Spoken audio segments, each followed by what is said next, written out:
Welcome to the January 20th, 2021 meeting of the Santa Barbara Airport Commission, the first meeting of this new year. I spent most of this morning watching the inauguration of President Biden. The principal theme of his inauguration address was unity for this nation. I would like to extend my hope for unity at all levels of our society, and in particular for our airport community. The first item on our agenda is the swearing in of new and reappointed Airport Commission members. This process normally takes place in the private office of the city clerk's office. With the city clerk's office closed due to COVID, this event will take place here in public. I think this is an excellent idea, and I would hope the city would consider making this a permanent feature in a post-COVID environment. Director Thompson, please proceed. Commissioner Hopkins, we will issue the oath of office for each of the commissioners, one new commissioner and one newly reappointed commissioner. Following the oath of office, they will execute paperwork. And I will hand it over to Maureen. Thank you, Henry.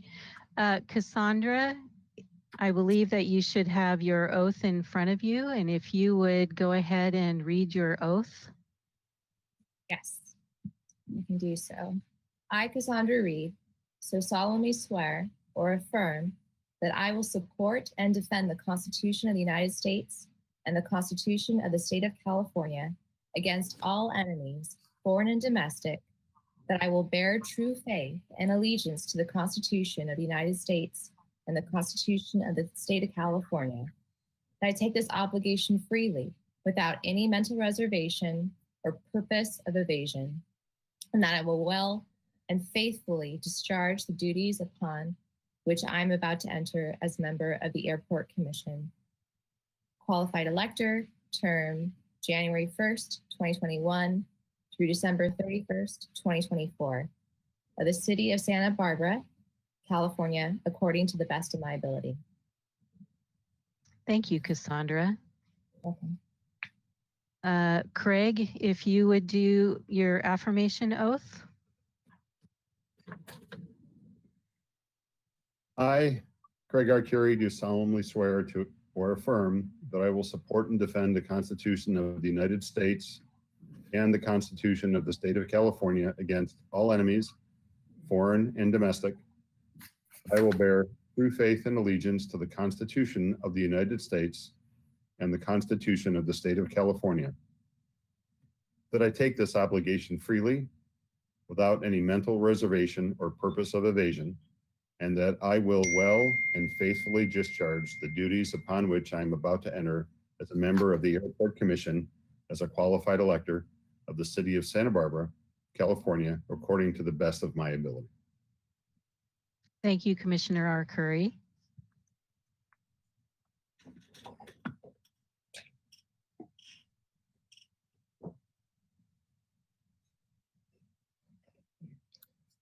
Carl, I believe you need to unmute your mic. I do that on the airplane too. Welcome, Commissioner Reed, and welcome back, Commissioner Arcuri. Madam Secretary, roll call, please. Okay. Commissioner Goodman.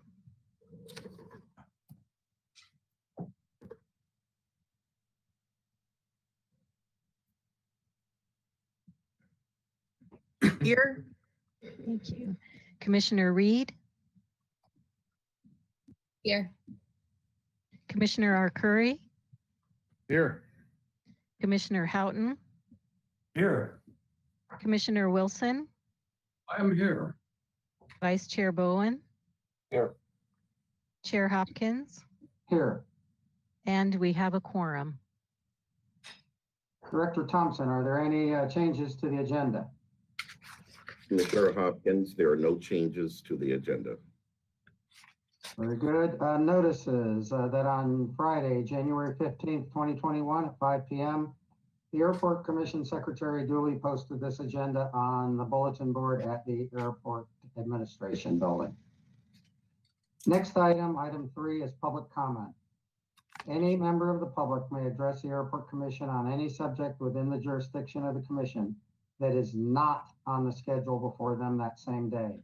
Total amount of time for public comments is 15 minutes, and no individual speaker will be given more than 3 minutes. Madam Secretary, are there any public speakers out there? Members of the public, if you wish to make a public comment on a matter that is not on the agenda, if you would please use the raised hand icon on your control panel. This informs me that you wish to speak. Commissioners, we have 8 attendees from the public, and I do not see any raised hands, Chair. Okay, moving on to the next item is our liaison reports. Are either of our liaisons online with us today? Madam Secretary. Chair can you tell? Hopkins, I do not see either liaison. Oh, I do see Councilmember Friedman.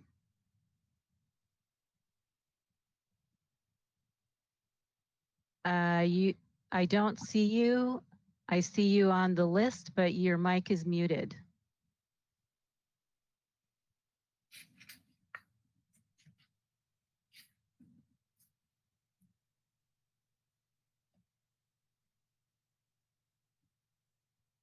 Chair, I'm not hearing from Councilmember Friedman. Okay, we will continue on past that. And Councilmember Friedman, if you can hear this and you would like to speak at a later date, I'm sure we can take a break and would be happy to listen to your comments. The next item on our agenda, item number 5, is the election of chair and vice chair. I've been honored to be chair 3 out of the 7 years that I've been on the commission. I think it's time at this time to pass the baton on to someone else. It is customary for the vice chair to move up to the position of chair, and I can think of no one more qualified to be chair than Vice Chair Bowen. Therefore, I would like to nominate Vice Chair Bowen as chair. And if he is interested, I would also like to nominate Commissioner Arcuri as vice chair. Is there a second to these nominations, or are there any other nominations? Is there a second?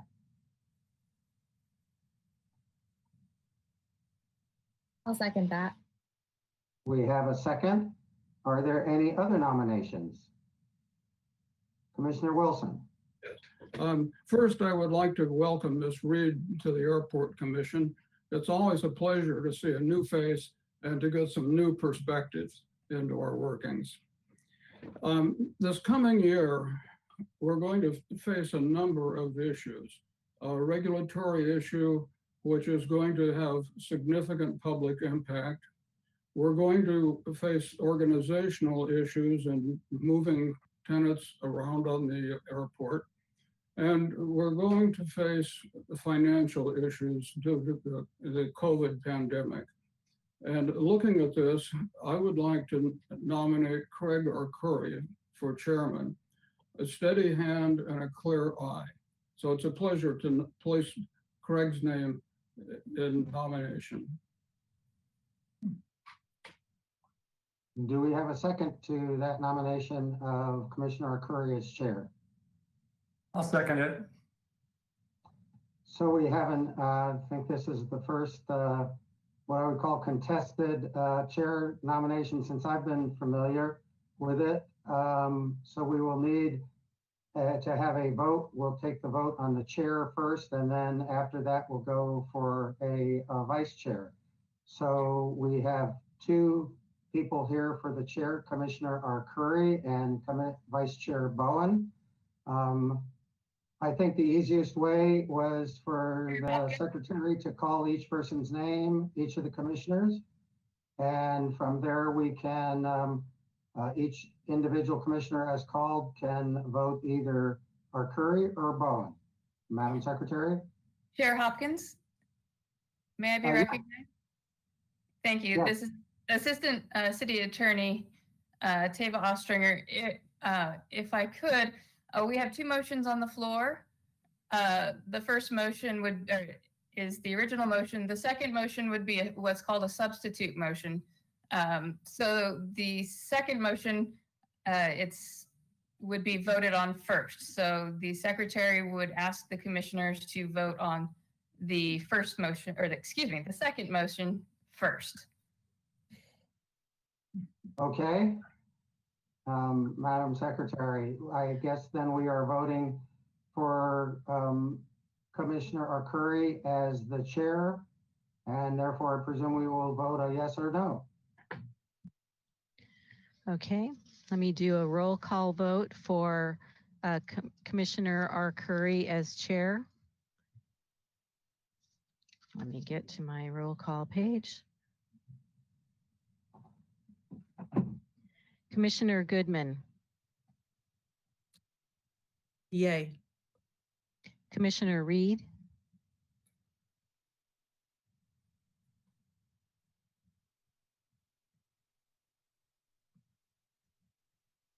Commissioner Reed, did you vote? I didn't hear you.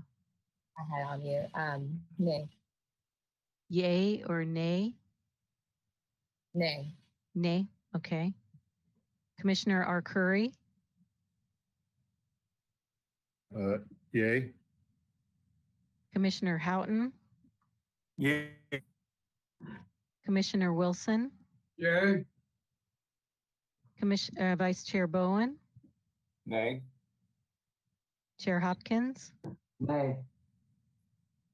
Okay, we have 4 yeas for Commissioner Arcuri and 3 nays for the motion.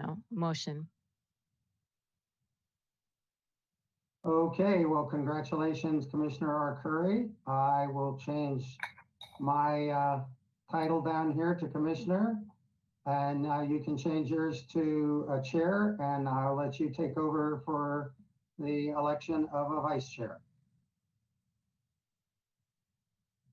Okay, thanks, Carl. Thanks for the year of service and the prior, all the other years on the Airport Commission. And also welcome, Cassandra. I echo what Jim said. So I think we need a motion or a nomination motion for vice chair.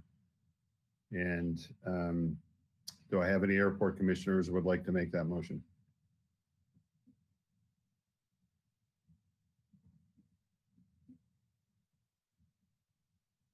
Go ahead, Mr. Wilson. It would be a pleasure to nominate Paul Bowen for vice chair. I will second that. And do we have any other nominations for vice chair? Seeing no hands, it looks like we have a motion to nominate Paul Bowen for vice chair. All those in favor, Mo, can you do a roll call, please? Yes. Commissioner Goodman, Yay. Commissioner Reed, Yay.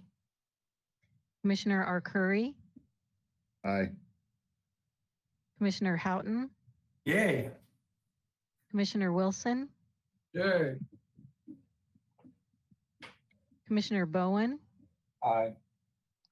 Commissioner Hopkins, Aye. and we have 7 votes for Bowen as vice chair.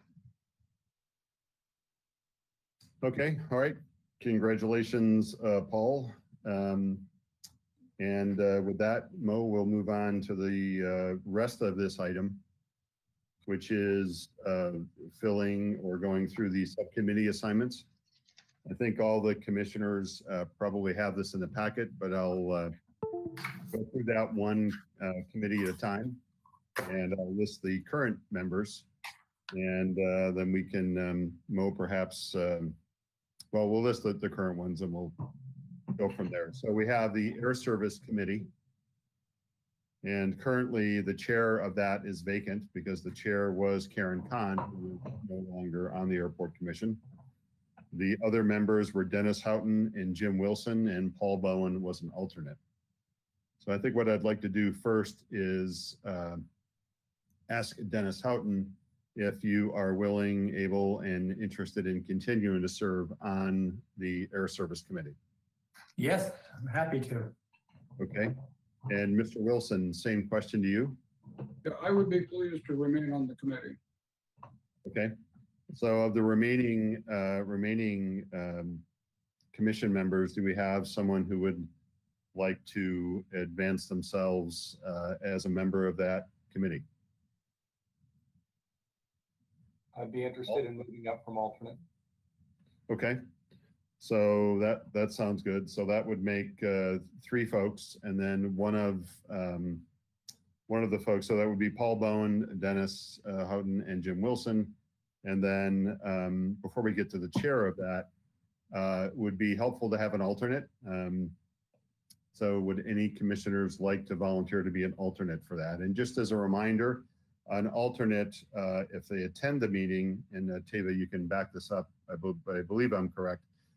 If the 3 members of the subcommittee are there, then the alternate is in listen-only mode, but is not actually participating in the meeting. Can you verify that, Tava? I think we might have lost Tava. Henry, can you comment on that? I'm here. It just my computer's a little, it's a little slow starting. So this is a 7-member commission. So at the meeting, we cannot have more than 3 members attending. So the alternate could be watching in the background as a attendee, and could be elevated if and when a regular member could not be present. However, they really should not be participating in the meeting at all. Got it. So do we have somebody who would like to volunteer to be an alternate for the Air Service Committee?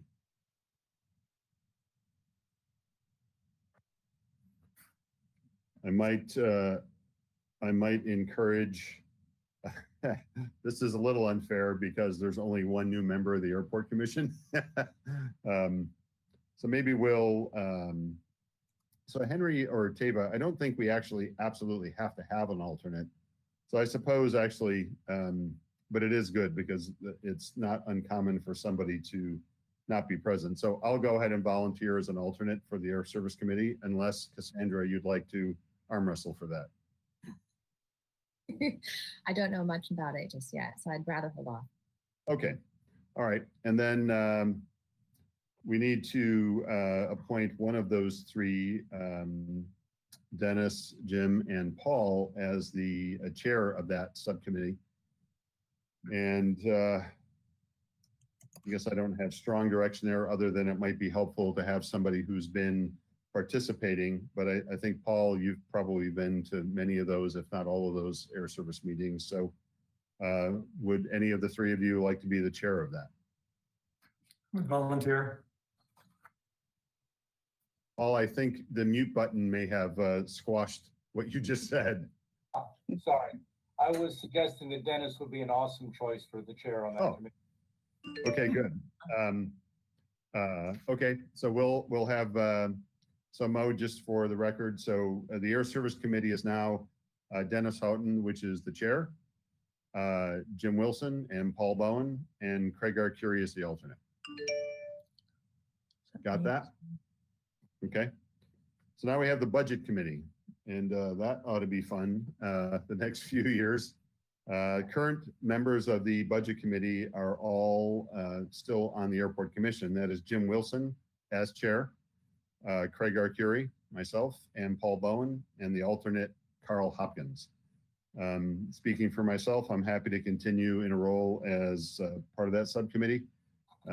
Jim, how say you? Yeah, I would continue, and Okay. I would continue as chair unless somebody else wants to do it. Okay, And I would gracefully defer if somebody else would like to chair it. and Paul? I would like to continue on. Okay, and Carl, are you willing to continue as an alternate? Yes, I am. Okay, so that one is a piece of cake. Mo, so just for the record, Jim Wilson will be the chair, continue as chair of the Budget Subcommittee, and the other members are Craig Arcuri and Paul Bowen, and Carl Hopkins as an alternate. Good? Okay, on to the General Aviation Subcommittee. Currently, Craig Arcuri, myself, is the chair. Carl Hopkins is on the subcommittee. Karen Kahn, who is no longer on the Airport Commission, is on the subcommittee. And we have Paul Bone as an alternate. From my perspective, I'm happy and would like to continue to serve on that subcommittee as chair. Carl, would you like to continue on that subcommittee? Yes, I would. Okay. So first, let's think about filling the now empty seat that Karen vacated. Do any airport commissioners have a desire to do that? I would like to move up from alternate. Okay, you are promoted. And that leaves us needing an alternate. Would anybody like to volunteer to be an alternate of the General Aviation Subcommittee? Which also ought to be a fair amount of fun this year. I'll volunteer if there is anyone else. Okay. So Mo, just for the record, General Aviation Subcommittee is Craig Arcuri as chair, Carl Hopkins and Paul Bowen on the subcommittee, and the alternate is Dennis Houghton. Thanks, Dennis. Ground transportation, always exciting, and I'm not being sarcastic. The current chair of that subcommittee is Carl Hopkins. The other members of the subcommittee are Dennis Houghton and Carol Goodman, and the alternate's Karen Kahn. So Carl, are you willing to continue to serve in that capacity as chair of the Ground Transportation Subcommittee? Well, since we had no meetings last year, I will be happy to serve again this year. It was tough duty, I know. Dennis, are you okay with continuing in that subcommittee? Yes, sir. And Ms. Goodman, how about you? Certainly. Okay. Does anybody have a burning desire to be the alternate? Would somebody please be an alternate for the Ground Transportation Subcommittee, which, as Carl pointed out, is a pretty heavy lift, or at least it was last year.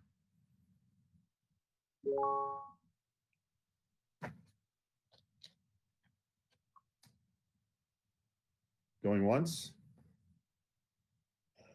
Going twice? I don't see anybody fighting over this.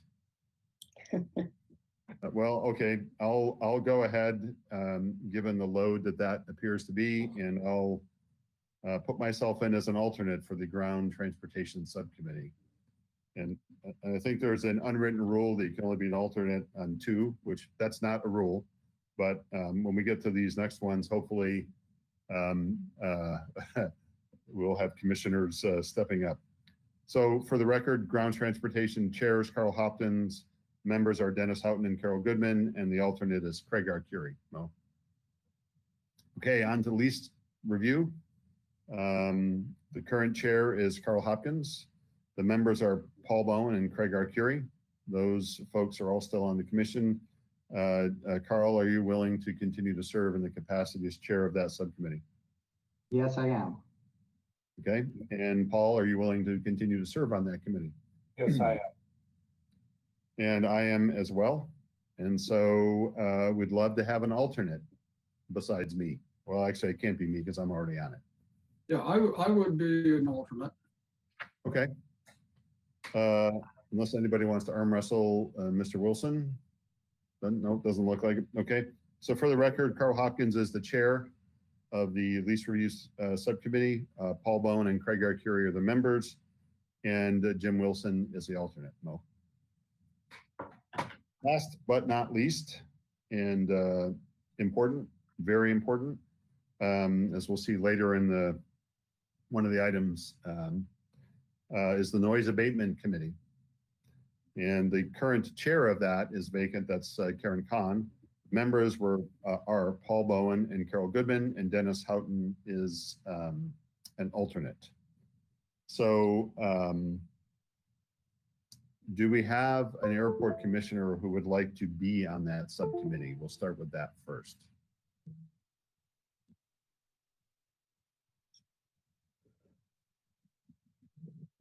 The silence is the silence is If there were no other commissioners. okay. I was going to say the same thing, but I'll defer to you, Dennis. Okay? Okay. So since Dennis, and I think that's good because Dennis, you've been the alternate. So Dennis is going to be on, and then of Dennis, Paul, and Carol, which of the three of you would love to be the chair of that subcommittee? I'll volunteer. Great. That is, I'm very happy to hear that, and that's very brave of you. So that, and then we need an alternate, other than me. I'll be the alternate. Who said that? Was that Cassandra? Yes. Oh, terrific. Okay. Yeah, you weren't really going to get away without one of these, I think. So Mo, for the record, Paul Bowen is the chair of the Noise Abatement Subcommittee.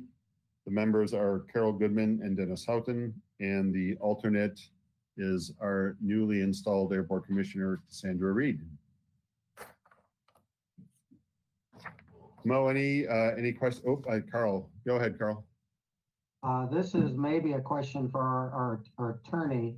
If the alternate is not available, I know at sometimes in the past, the secretary would call around and try to find a third person.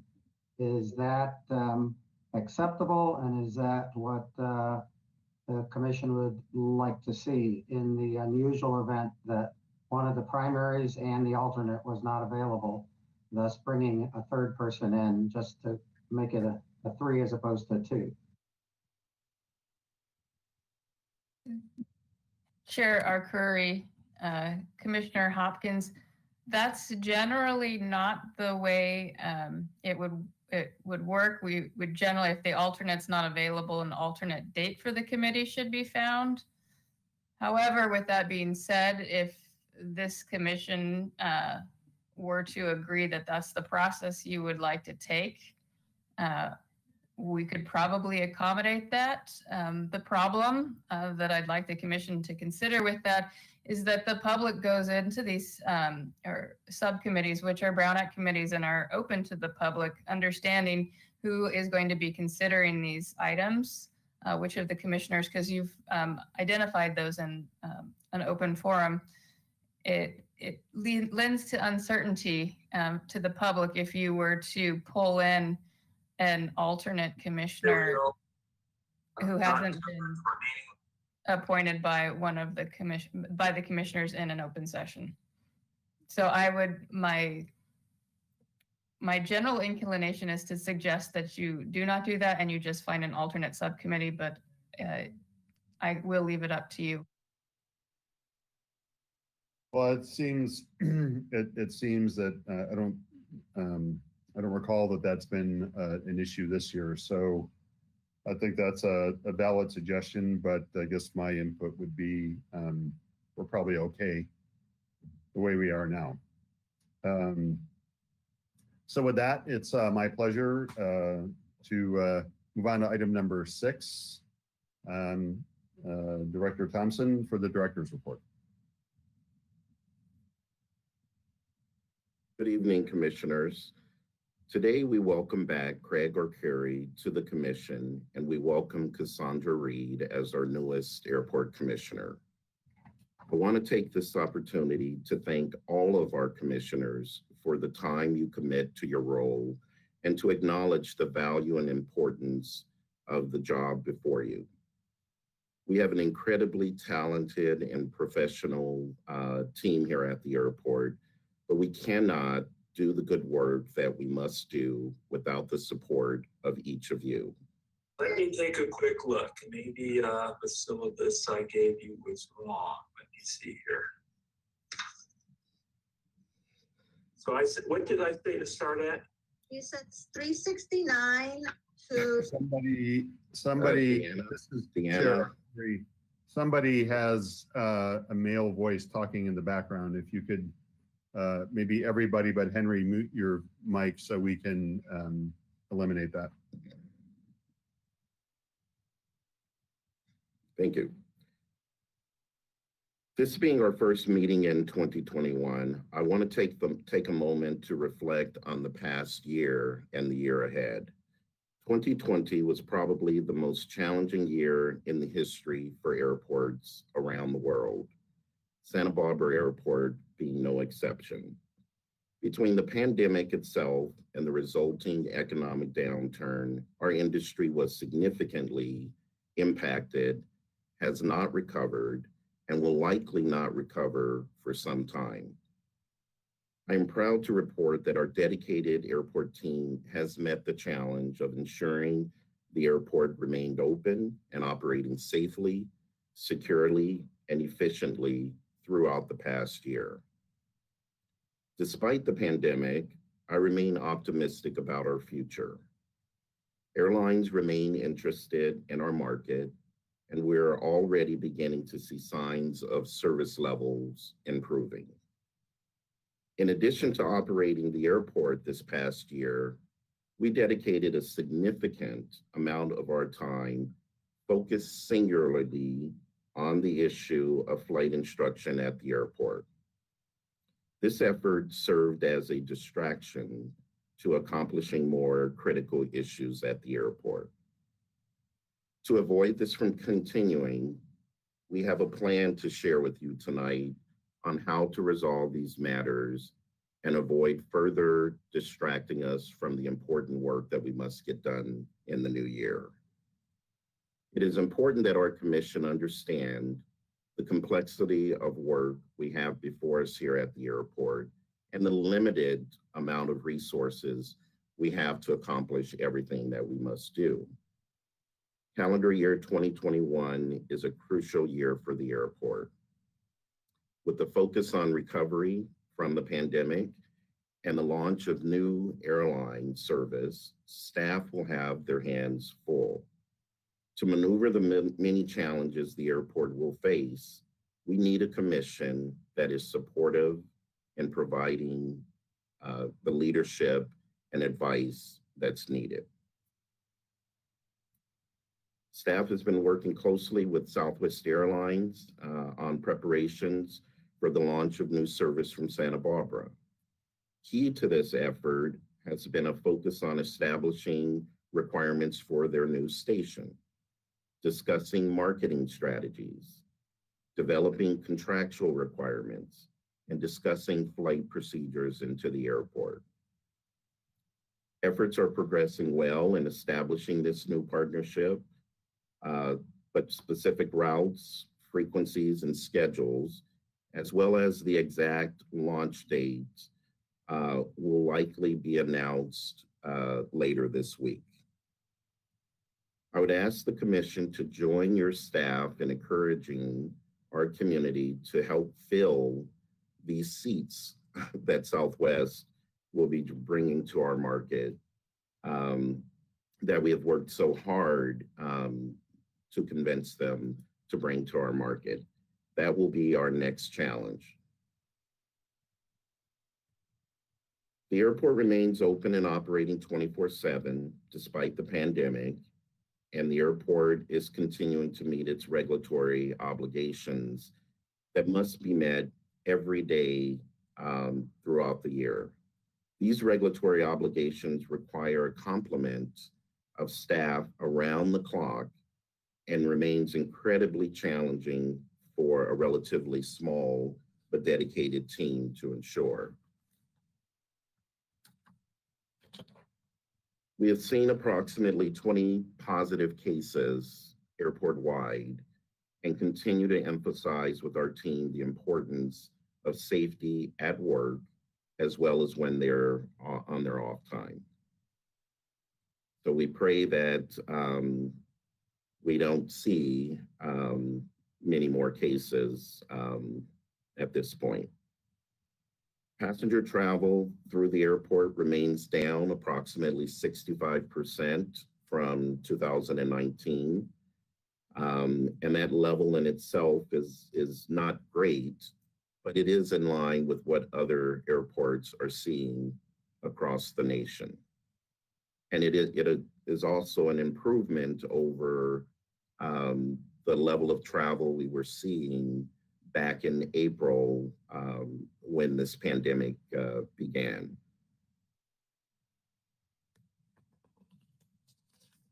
That concludes my comments. Staff, Aaron, do you have any comments? Henry, yes, thank you. I'd first off like to say, commissioners, pleasure to see you as always. And Commissioner Reed, welcome. Look forward to working with you into the future. And again, congratulations to you, Commissioner R. Curry, for your reappointment. Look forward to continuing our ever so important work together. I do want to just echo a little bit as to what Henry shared with you regarding our work with Southwest. Today, actually, as a matter of fact, we worked with their flight procedures team, specifically on discussing noise concerns and the community's perception as we work to ensure that the airport remains compliant with our community's desires. We got ahead of this with the chief pilots, both from Southwest, so I'm very pleased to report on that. Additionally, I think the FAA Air Traffic Control Tower and our staff who participated in this presentation deserve accolades. We were highly received and praised by Southwest for the efforts specifically that Santa Barbara put into this presentation. So this does not go without, great accolades to them. And then also on the COVID reporting, as Henry alluded to with the positive cases, similar to our partnership with FAA ATC and our new partnership now with Southwest, we have a great airport leadership team of stakeholders that are committed to ensuring the safety of our passengers. We work diligently 24/7 when positive cases are reported to react and ensure that we are disinfecting and taking the proper precautions to ensure further spread of this disease within our airport community. So just be reminded that it is at the forefront of our attention 24/7. We do work diligently to ensure the safety of our employees and our passengers. So with that concludes my report.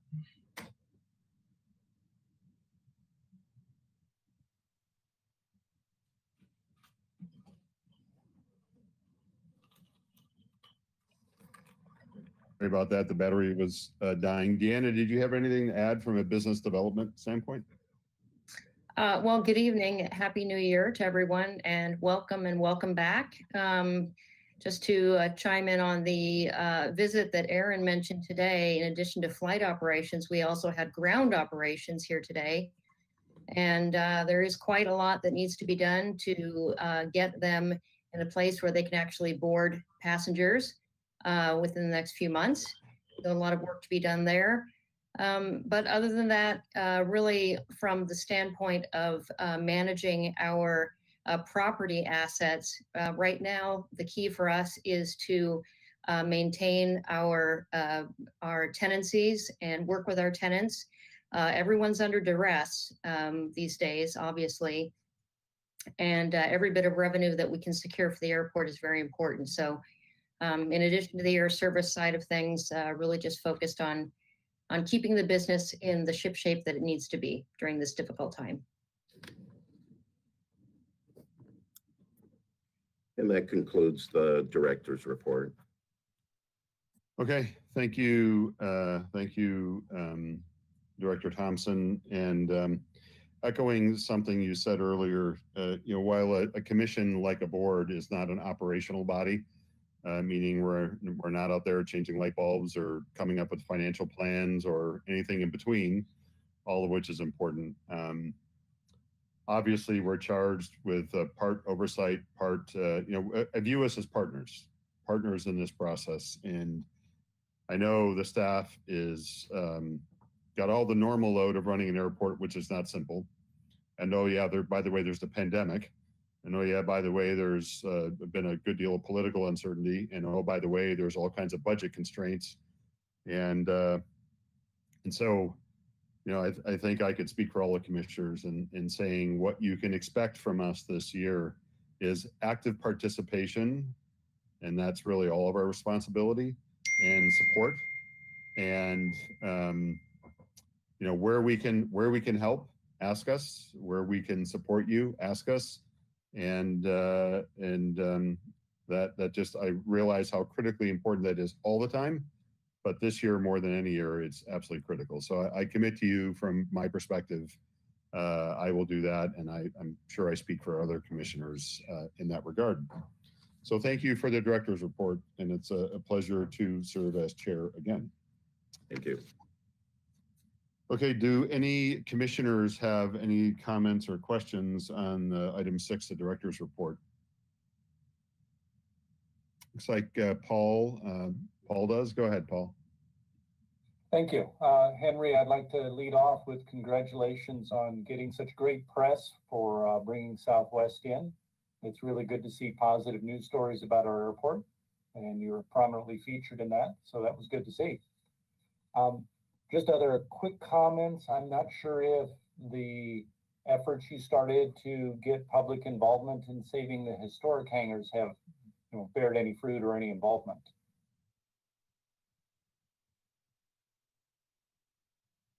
No, we're due for our next meeting, but that hasn't been scheduled due to other priorities.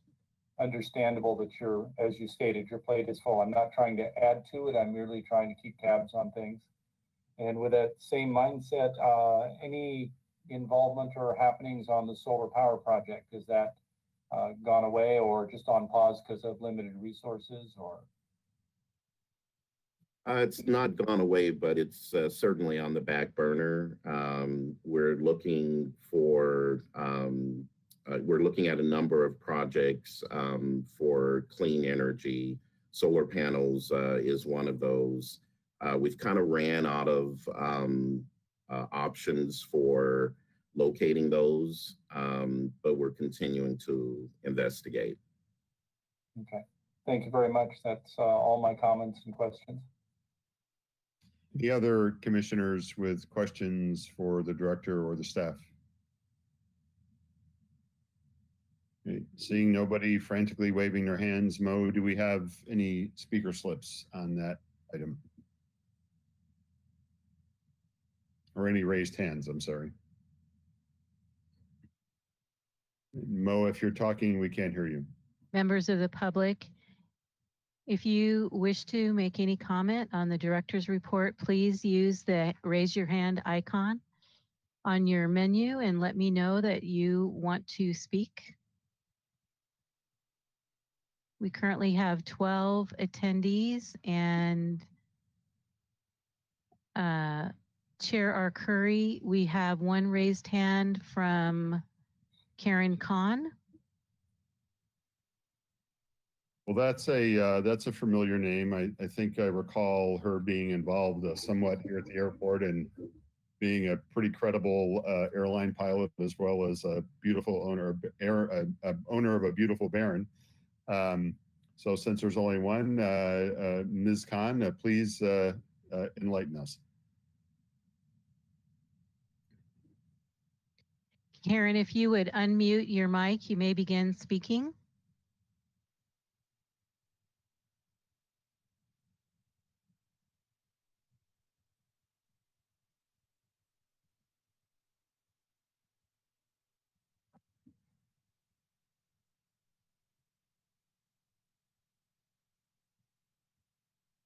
Did we lose Karen, Mo? She has not unmuted her mic. Karen, you have the ability to unmute your mic and begin speaking.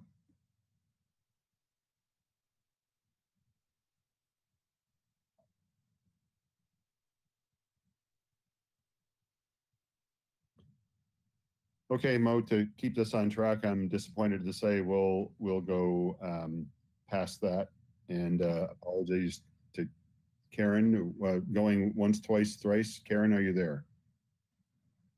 Okay, let's move on. Do we have any other raised hands, Mo? There are no other raised hands, Chair Arcuri. I'm sorry, Eric Friedman is raising his hand. I was going to get to you, Eric, in just a second. I'm assuming you probably don't have a comment on, well, actually, do you have a comment on director's report? When we're done with the director's report, I was going to circle back to you as liaison if you had any comments from that perspective.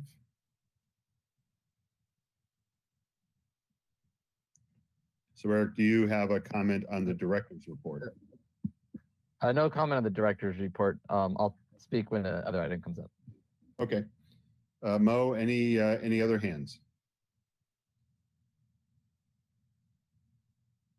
Chair Curry, there are no other hands raised. Okay, so before we move on to item 7, we'll circle back to Mr. Friedman, the Santa Barbara City Council liaison, and Mr. Friedman, you have the floor. Well, thank you, Chair Curry. Welcome everyone. Welcome to the new commissioners. I'll be brief. Apologies for the screen. I'm working from home and had technical difficulties logging on. So just wanted to say I'm looking forward to working with all of you this year, and welcome again to our new commissioners. I know there's a lot of work going on, and that's all I have for right now. No update from the council. And again, apologize for the technical difficulties I've been having to try to log on to the meeting. Hey, Mr. Friedman, thank you very much, and no apologies necessary. I don't think any of us have not had that happen, or had a screaming kid run by, or some other embarrassing video conference issue. Before I move on to item 7, which is the consent calendar, I guess I'll admit by asking this question, Teva, that I haven't read the first page of the agenda, kind of the details and instructions, and I don't know if this is new, but it looks like, even though we're doing this by video conference, that unless there is discussion on any of the consent items from the public and or the airport commission, if there is not, then we can still consider that as one item rather than individual. Is that correct? Chair Curry, that's correct. The items can be read or opened up, and then you can request public comment, and you may take them all together unless a commissioner wishes to pull an item to vote separately. Okay, terrific. Thank you, David. I haven't gotten all the way through the new Robert's Rules of Order, but it has put me to sleep a few times. So on to the consent calendar. We have a number of items on the consent calendar. I'll just go ahead and read them. The item number 7 is the recommendation that the Airport Commission waive, thank you, Mo, waive the reading and approve the minutes of the commission meeting that was held on Wednesday, December 16th. The item number 8, the property management report, November 2020, recommendation that the Airport Commission receive the monthly airport property management report. Item number 9 on the consent calendar is lease agreement with Marburg Industries, recommendation that the Airport Commission approve and authorize the airport director to execute a 5-year lease agreement with Marburg Industries, a California corporation, for 32,374 square feet of land at 20 David Love Place for the operation of a recycling center. Awesome. Okay, I added that.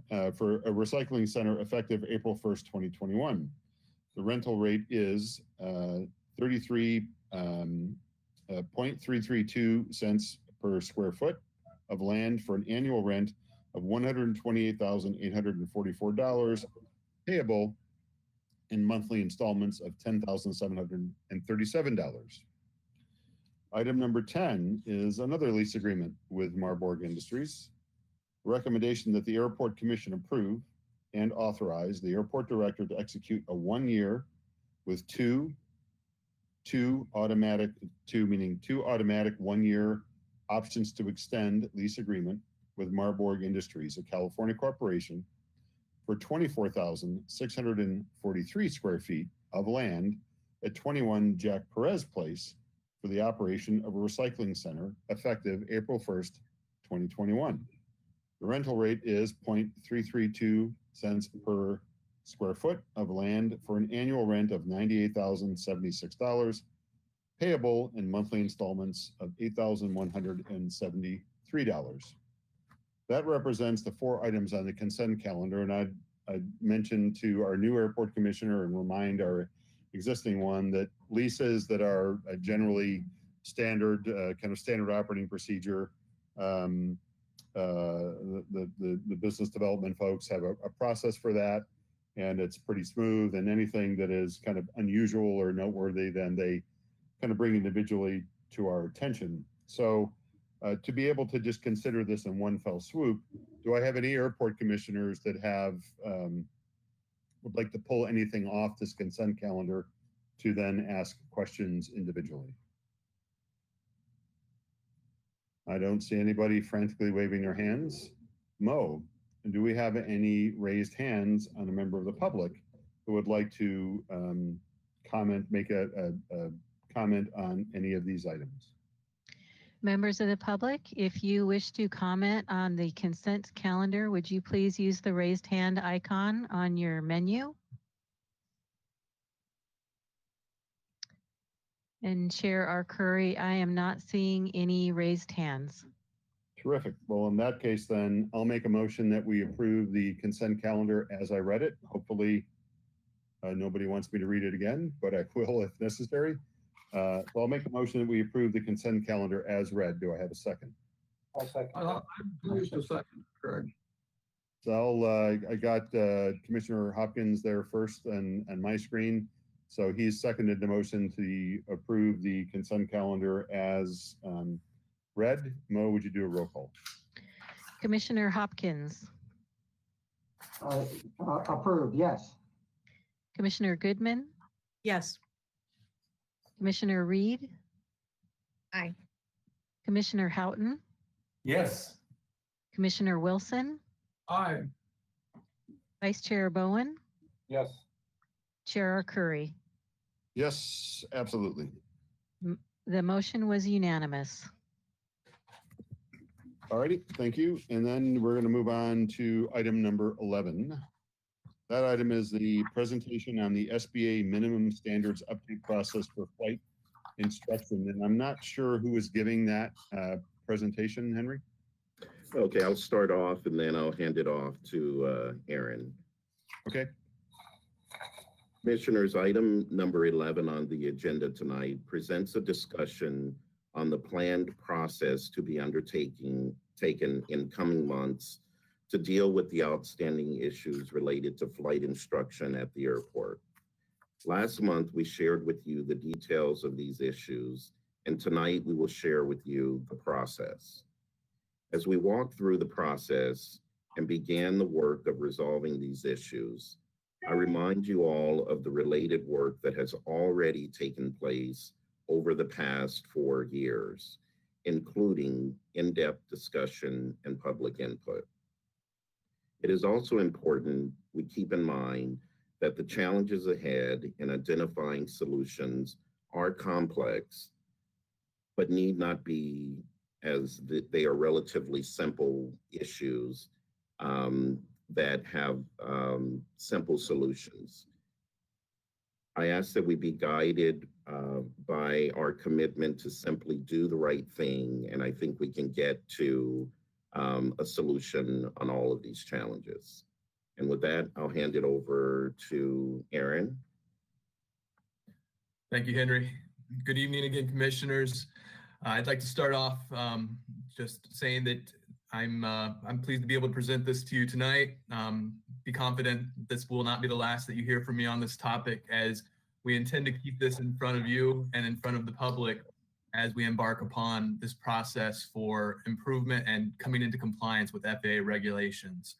With that being said, I will also share with you in advance that some of this you've seen before, but I think for the benefit of Commissioner Reed being new, I'm not sure how closely she's followed along with previous meetings. So I want to dive in a little bit deeper into some of the previous presentations that we've shared with you, just to ensure that everyone has the same level of knowledge as we vote on these very important matters in the new year. With that being said, Mo, next slide, please.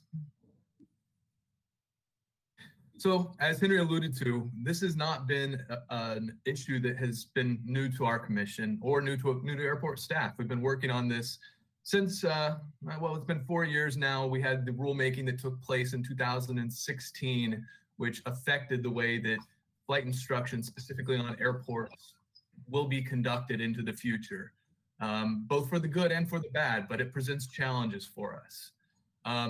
With that being said, there are 3 stakeholder groups that are primarily affected, and I'll get into each of those individual groups.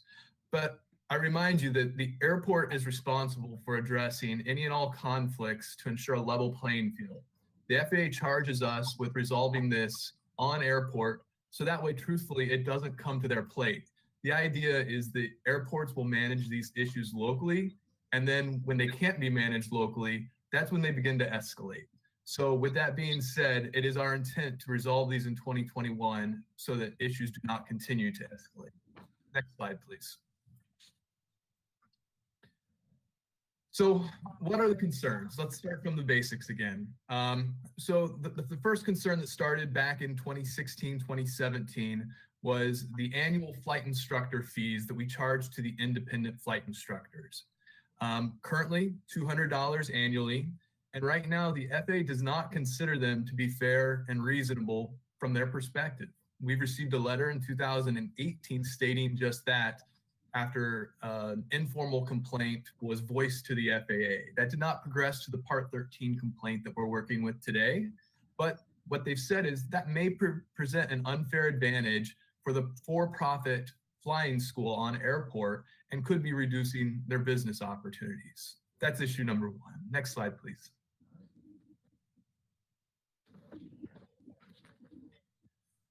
So the second concern is that flying clubs may be operating in competition with our flight schools. As such, we have 2 flying clubs on airport. We have completed 1 audit at the direction of FAA, and there's a second audit underway. I think it's relatively important to share some very basic results of the initial audit, and that's that almost 50% of all activity in that flying club was related to the activity of student pilots. For us, our perspective is that resembles activity consistent with that of a flying school. While it might not be labeled that, you really have to sit down and analyze the behavior of the different clubs, understand what they're doing. And for us, this was a concerning factor. But again, I related back to the 2016 FAA rule change that has kind of exacerbated the issue, I will say. It allows flying club instructors who are members of that club to be compensated for instruction by members of that club.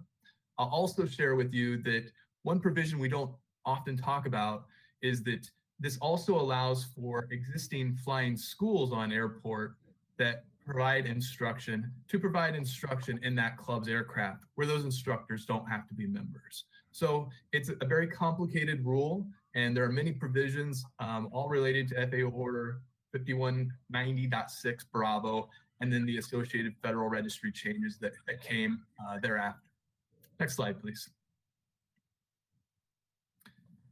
So again, I referenced our December 2020 meeting where we shared with you that we have 3 different entities, those being the ones that I just touched on: flying clubs, flight instructors, independent flight instruction, and flying schools in essence. So we will be working to resolve this in 2021. We've made that commitment to the FAA.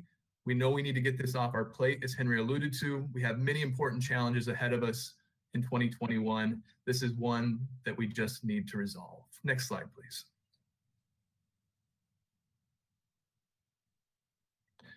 So today, what will we be talking about? Today's the process. This is going to be how we intend to move forward. And we're trying to walk through this step by step just to make this very clear as to our objectives. We spoke about the issues. Now we're going to speak about the process. Next, the process will be developed. This is not a matter of discussion that we intend to dive into today because the process is being developed. We need stakeholder feedback. We need commission feedback. We need staff feedback. But overall, the objective is to address all outstanding complaints, ensure a fair and reasonable playing field for those that are embarking on this type of instruction.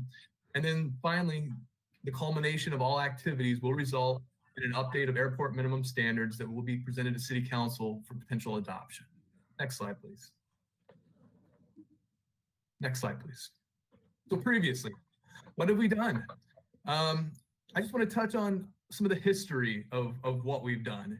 And as I said, this dates back many years to one of the very first meetings that I could find prior to joining the SBA staff. that occurred in April of 2017. There were many stakeholder meetings that led to where we are today with the update to the flight instruction fees. And as you can see, there were quite a few meetings that took place. The most recent of which that focused on flight instruction fees attempting to find resolution was following our complaint that I alluded to in 2018, where we brought this to the General Aviation Subcommittee. And then obviously, as I mentioned, all of these rules do have to go to City Council for eventual adoption, and that occurred back in November of 2017. Again, public feedback solicited throughout the process. We've taken commission feedback, we've taken staff suggestion, but the FAA did not agree with the outcome. So that's why this remains on our plate today and has been one of those constants that we face in our everyday life as we enter the workplace. Next slide, please. So the next one being flying clubs. As you can see by the dates listed below, this is a newer issue, and this is stemming from a Part 13 complaint. Part 13 being an informal complaint, whereas the Part 16 complaint is the formal complaint. So again, this kicked off with some commission presentations that are depicted here, and then 3 stakeholder meetings that occurred, 2 of them on February 18th, 1 in the morning, 1 in the evening. So that way we could touch all different working groups depending upon their work schedule. So let's see. And then obviously we had various public feedback throughout the process. We accepted written feedback, both through our consultant that we contracted with to help facilitate the stakeholder meetings. And then we also have a public mailbox where airport staff was able to receive direct comment back from the public. And as I mentioned earlier, the FAA requires timely resolution. And for us, this will occur in 2021, if at all possible. Next slide, please. So the next slides will focus on the process. What are we doing? Well, we're embarking on a process to ensure that all stakeholders have the opportunity to share feedback. Quite clearly, as you can see from our previous slides, this is not something that we're doing behind closed doors. This is something where we're engaging commission. This is something where we're engaging our pilot community. This is something where we're engaging our business partners. And it's something that we have to ensure that is enforceable by SBA staff. FAA compliance program managers have made it very clear you can implement all the rules and regulations that you think are fit for the airport. But if you cannot enforce those rules, the rules mean nothing.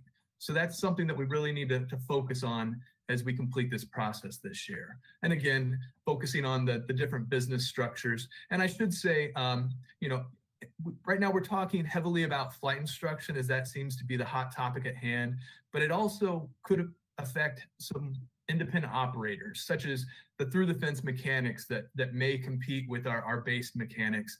However, for the purpose of this presentation, I'd like to focus on the flight instruction piece. Next slide, please. So again, just going back to a previous few meetings, simple challenges, they went unchecked. It's our job, it's our duty, it's our requirement, quite frankly, to ensure these do not bloom into larger issues for the city of Santa Barbara. Again, we have each of these 3 complaints, and they're in various levels of resolution. Next slide, please. I will say that last bullet you saw there talked about the FAA's appreciation for the airport's position with our attitude towards compliance, and they voiced that numerous times to us.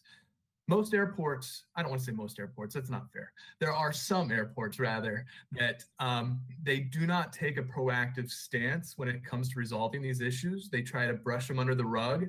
That is not what we're doing here. We've been facing this head on, and that's quite evident from the meetings that we've previously discussed.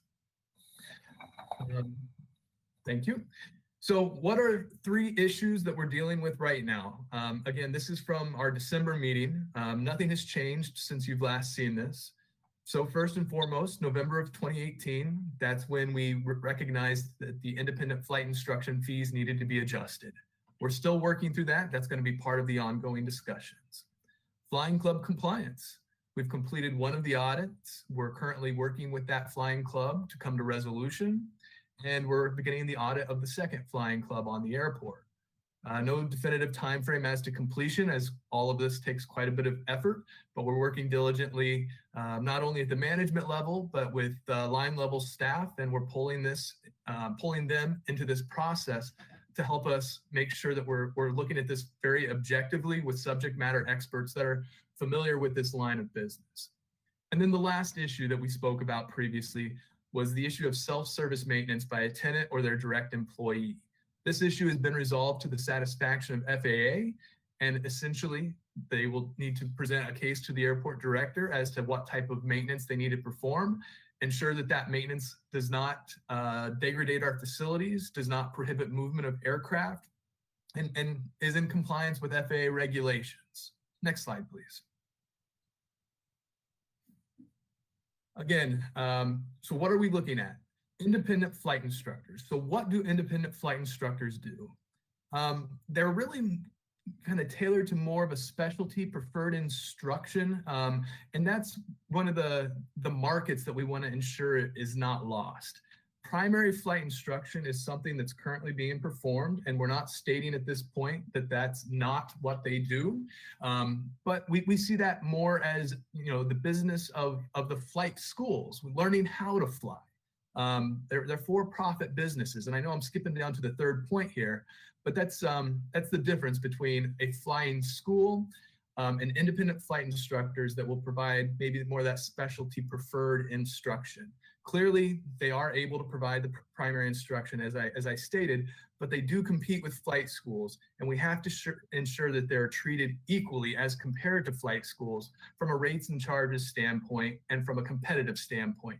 And of course, this all requires a reasonable approach. And that's what we want to embark upon here, is to ensure that what we enact is reasonable, fair, and equitable to all parties on airport. I also want to point out here in the second bullet, flying clubs. These are not-for-profit entities, but today they are currently, I don't want to say they, a flying club, and we'll find out what the other is the audit's completed. I can't speak to that yet. I don't want to jump to conclusions, but they are appearing to compete with flight schools who pay for an airport lease. That airport lease is very important for the revenue that we spoke about earlier and the challenges that we face in the COVID-19 environment. I will also share with you that if you take a look at the Federal Register update that occurred following the FAA order implementation in 2016, that was not the intent of AOPA or other organizations that commented on the Federal Register update. The intent is not for them to compete with flying schools, but rather to give instruction to regular members of the flying club who may not otherwise have a flight school on airport, for example. Next slide, please. So we do believe that each entity can coexist harmoniously here. However, at this date and time, the FAA has determined there's a potential case of economic discrimination occurring on the airport. That's what airport staff is charged with resolving locally. Again, the FAA wants us to handle this locally so it doesn't come to their plate. They're very busy folks, as we all know. They handle many airports in the region, and so it's best for us to handle this locally. Obviously, as I alluded to, each entity is a very important part, but we must be fair and treat each one equally. And then finally, we must have a plan that can be enacted to ensure that each party can continue to operate in compliance. Operating in compliance is the only way that we can move forward. That is our intent. That is what we will do with your support. Next slide, please. So, picking the pieces back up again. Here we are. It's January. If you recall the very first date of our first stakeholder outreach meeting, it would have been in February of 2020. Here we are almost a year later. We've been very busy working on various regulatory matters, COVID-19, budget crisis, but it's time to resolve this. We got to pick our pieces back up again. So what do we want to do? Here's the process as we see it. We think that if we form a task force with various stakeholders from the different entities that I've spoken of earlier, with airport staff, that we can come together and come to resolution. But it's important to involve each one of them in the process because they each have a voice And as I said, they have to coexist. So that's a new step that we're going to be including in 2021. Similar to the February public workshop I spoke of, the stakeholder workshop, we'll take what our findings are back to the public, give them another opportunity to comment. And then from there, we'll update the draft minimum standards. As I've shared in the previous stakeholder meetings, that document will need to be presented for public feedback and allow them to see exactly what the changes are that are being proposed. Again, all along the way, we're going to have the opportunity for public comment through the Airport Commission, through City Council. And then from there, if there are any edits that come out as required or necessary, even along the way, I have edit as necessary after City Council. Obviously, City Council will be the final step at adoption, but all along the way, we can edit those as necessary to ensure compliance. And that will give us the opportunity for final adoption at that City Council meeting. Next slide, please. With that being said, it concludes my presentation. I'm happy to answer any questions that you may have. I do have a question. All right, Aaron, thank you very much for that. And I'm sure we're going to have questions. So starting with the airport commissioners, perhaps raise your hand if you have something to say. Looks like Carl, just because you're in that part of my screen, go ahead. Thank you very much, Aaron. You listed on several occasions the 3 stakeholders associated with this. I think you left out the most important stakeholder of all, and that is the local pilots. We, the pilots, I believe, should be on the #1 on your list. The other 3 are also important. I would also just comment, at least from my viewpoint, that independent flight instructors do and should do more than just specialty instruction. And I would also hope that the GA subcommittee will be involved in that task force and the various other aspects of that process that you listed there. And lastly, I still do not like the idea that the airport will determine the appropriate number of flight schools here at the airport. My perspective is that the more flight schools, the better. And let our capitalist economic situation determine whether we should have 1 flight school or 10 flight schools within the limits of the physical spaces.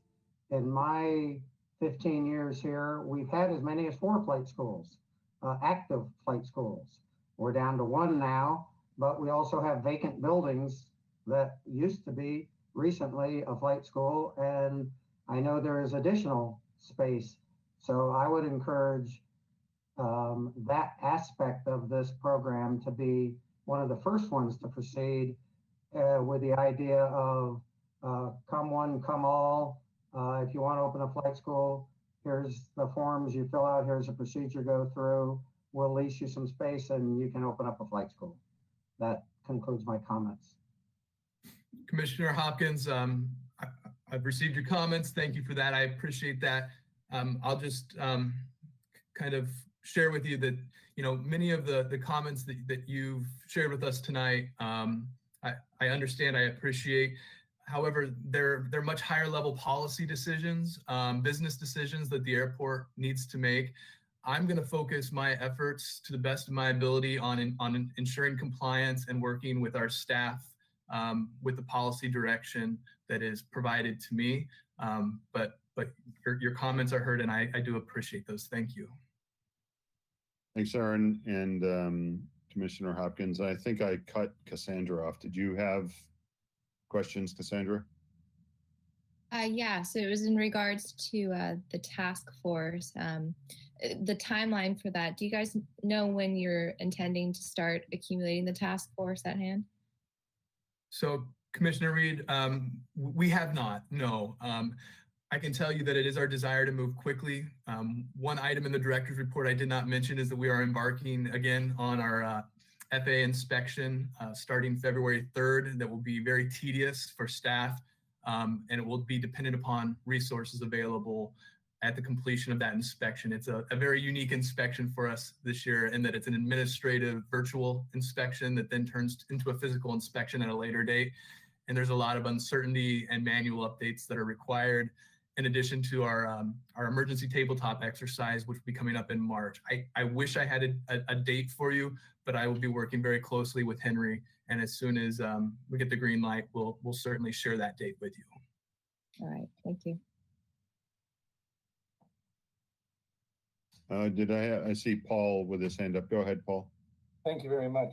Aaron, I don't envy you this task. It'll be difficult, and I sincerely hope that a fair and equitable solution can be done in 2021 and we can move on to more important things.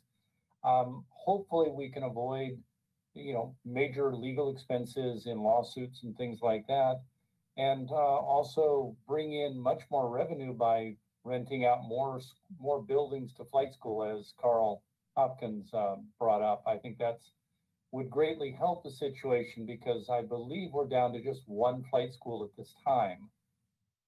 And it certainly should be room for more flight schools that they rent at this airport. Thank you.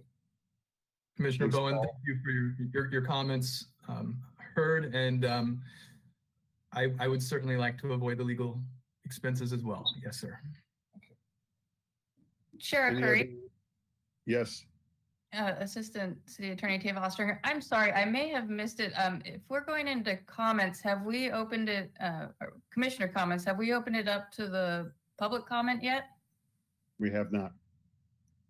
Before we go into Commissioner comments, it might be a good idea to do public comment. Okay. Alrighty. My apologies for taking that out of order. So if you're a commissioner and you have comments, pause. We'll get back to you. Mo, I'm assuming we're going to have some public comment on this topic. Members of the public, if you wish to make a comment on this item, would you please use the raised hand icon to let me know that you would like to make a comment? Chair Curry, at this point, we have one raised hand, two raised hands, one from Vince Merstick and one from Robert Rockmaker. We have a third one from Joseph Moore. So I will start with Vince Merstick and Mr. Rockmaker, if you could plan to be the next one. Vince, if you unmute your mic and begin speaking.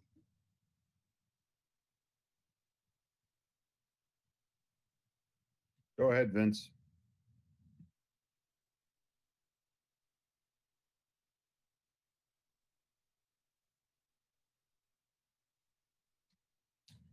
Mo, why don't we'll come back to Vince. Why don't we go to Mr. Rockmaker next? Okay. Mr. Rockmaker, if you would unmute your mic and begin speaking.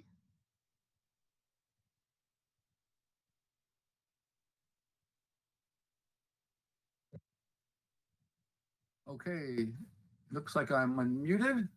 Thank you. Hi, good evening. Thank you very much for allowing me to have a public input here. I'm with the Flight School Association of America, and I have to congratulate you for continuing to dig into this topic. It's a very interesting topic.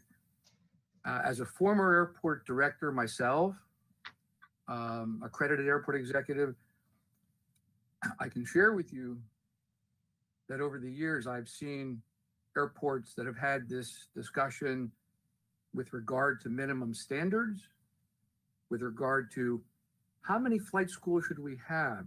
How many fixed base operators should we have? And in many cases, the market actually allows for a settling of that answer. I've seen airports that had 5 flight schools and went to 4 and 3 and 2. I've seen them with 1 and they go to 2 flight schools. So I commend you for taking the time to do this, because it really focuses, the focus is truly on the minimum standards. And I agree with Vice Chairman Paul Owens that you certainly do want to maximize revenue. That is your fiduciary responsibility as commissioners of a publicly owned airport.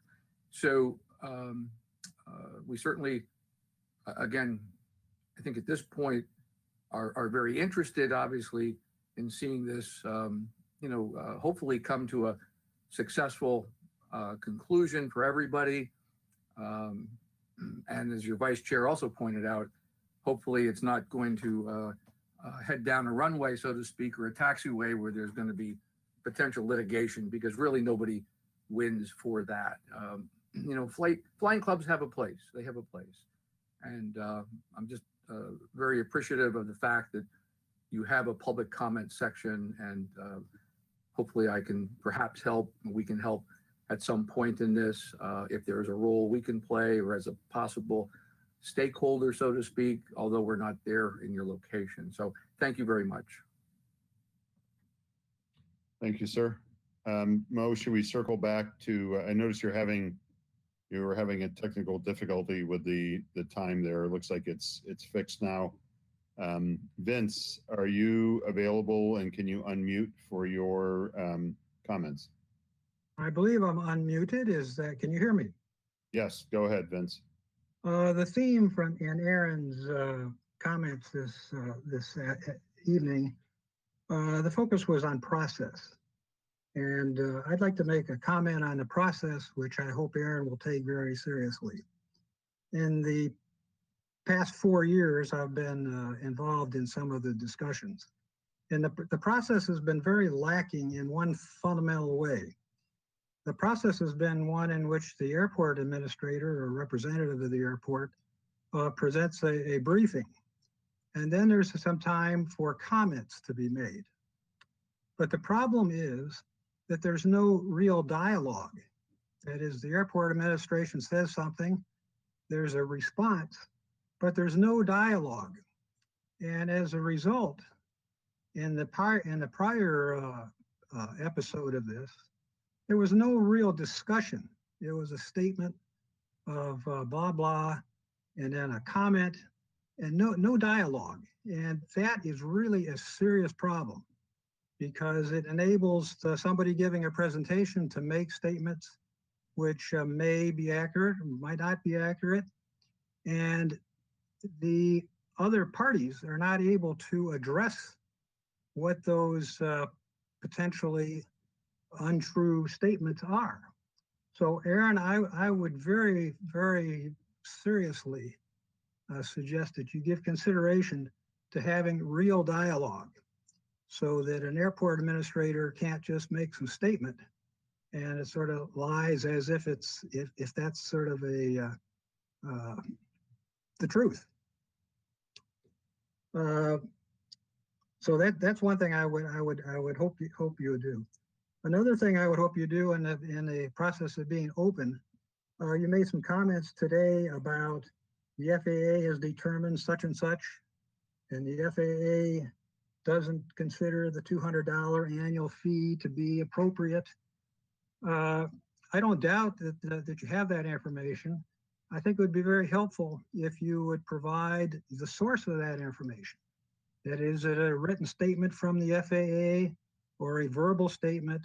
If you would provide that to the community, so that the community at large understands what your view of the FAA statements are. So I would appreciate it if you would do that. And I appreciate the opportunity to talk, and thank you. Okay, Vince, thank you very much.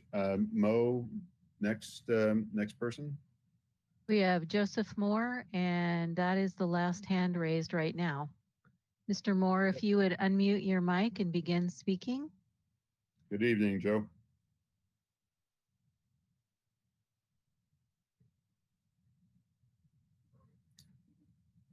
Joe, you might be on mute. Joe Moore, are you there?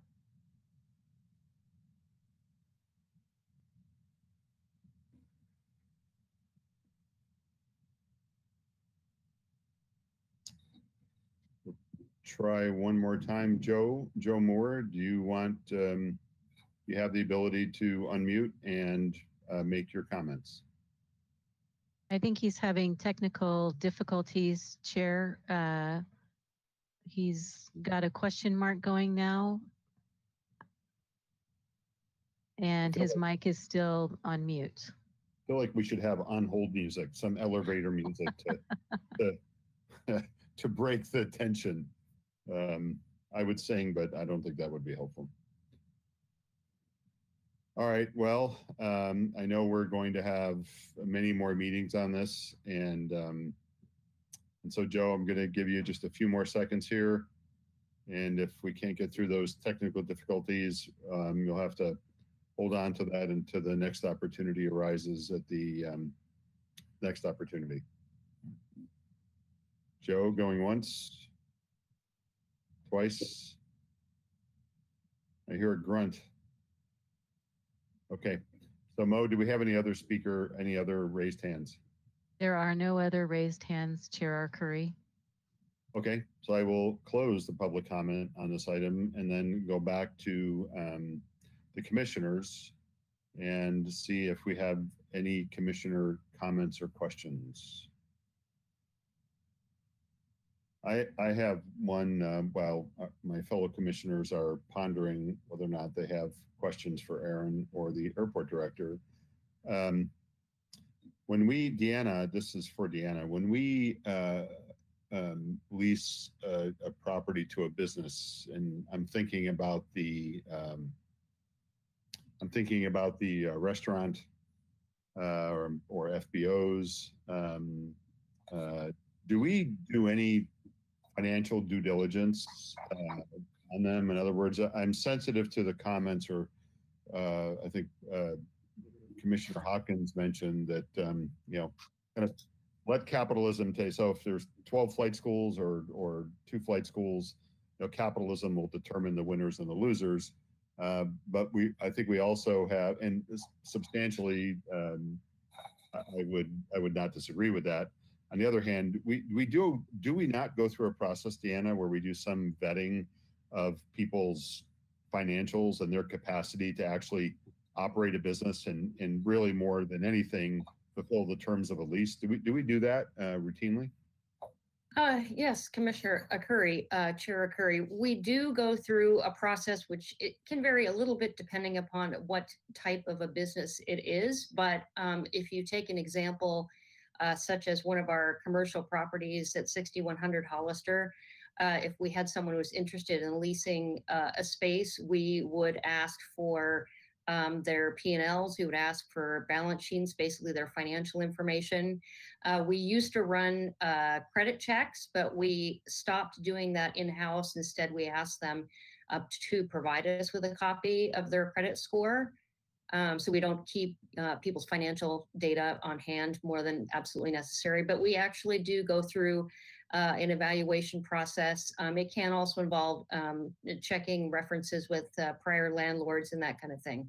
So yeah, there is definitely a process because we obviously want to make sure that we are leasing properties to financially sound businesses. And if it's a particular type of business, such as a restaurant, that they also have a track record of operating that specific type of a business. Understood. Yeah, thank you, Deanna. Do we have any other commissioners with questions for Aaron or Henry or Deanna? Carl, go ahead.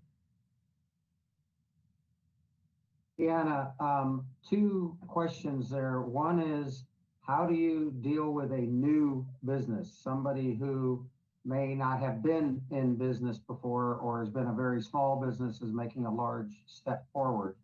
And the second is, if we go out with a lot of our leases are 2 years with maybe another 2.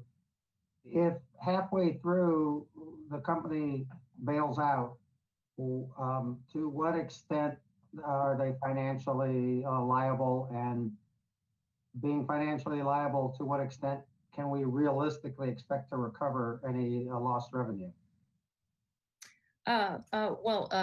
Commissioner Hopkins, obviously we execute a lease agreement with each entity that we lease a space to. And the financial liability to a tenant that breaches a lease prior to its conclusion will be dictated by the terms of that lease. Fortunately, that doesn't happen often at all. It rarely happens. And so, and part of that is likely the fact that most of our leases are not of a very substantial length, as you said. Most of them are 5 years or less. But obviously, yes, there is a financial liability, a potential for a business that signs a lease with us that we can recover damages for that breach. With regard to your question about new businesses, honestly, we don't very often, if at all, do we get requests to rent space from entirely new businesses. That very rarely happens. If that did happen, usually there's going to be competitive interest for a space, and we're obviously going to choose the more financially sound tenant is the most reasonable thing to do. If someone is completely new at running a business, then you're going to want to see enough capital to sustain the business, and obviously a track record of experience running that type of a business in some other fashion, maybe as an employee, perhaps. So, but it's pretty rare that really is something that we see, that someone is operating a completely new business without a track record. Pretty rare. Thank you very much. And Aaron, I should have referred to my notes. I had 2 questions. You referred to a public mailbox or public email address for stakeholders and interested parties. Would you mind repeating that? Would you mind repeating what the address of that is? So, Chair Arcuri, I am trying to open my email as we speak. Maybe Mo has that readily available. If not, I should have that momentarily. Well, while you're searching for that, I also noted I didn't see as one of the stakeholders in the process our fine friends down in Van Nuys with the FAA. Actually, is that the Van Nuys FSDO that this resides with, or is this someplace else? So Van Nuys FSDO will regulate the pilot community more so through the flight standards, whereas airports deal with the airport district office in El Segundo, California. So that's where our compliance program managers reside. And you're obviously a stakeholder in this that you're keeping abreast and consulting with. Correct. We work very closely with all of our compliance managers and everyone of that nature. This is not a airport sole direction here. This is something that quite clearly it is a big topic. If individuals like FSNA are listening in, Flight Schools of North America, make sure my acronym is correct. If they're listening in, this is a leading topic nationwide, and sometimes it's good to be on the leading edge, and sometimes you really just have to plow through the effort and find the correct solution. But this has been a heavy topic of discussion, as I've learned through working with our consultants, the FAA, and even our local tenants. Santa Barbara is on the leading edge of the solution here. So understood. Have you found that email address?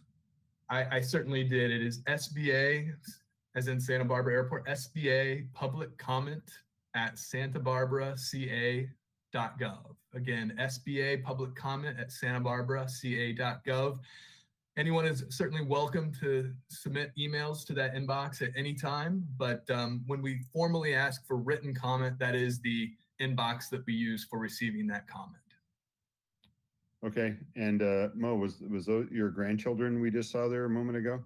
It was, and that's the problem with having other programs open on your computer. I was trying to get into email to look up the SBA public comment address, and it... Well, Mo, of all the things, I saw a lot of smiles come to everybody's face. Of all the things that you could accidentally show, I think that's the least incriminating and the most nice. So thank you for that. And last call for any questions with the airport commissioners on this item. Seeing nobody frantically waving their hands, I will adjourn the January 20th meeting and mention that the next meeting is February 17th, 2021 at 6 p.m. We are adjourned. Thank you. Bye, everyone.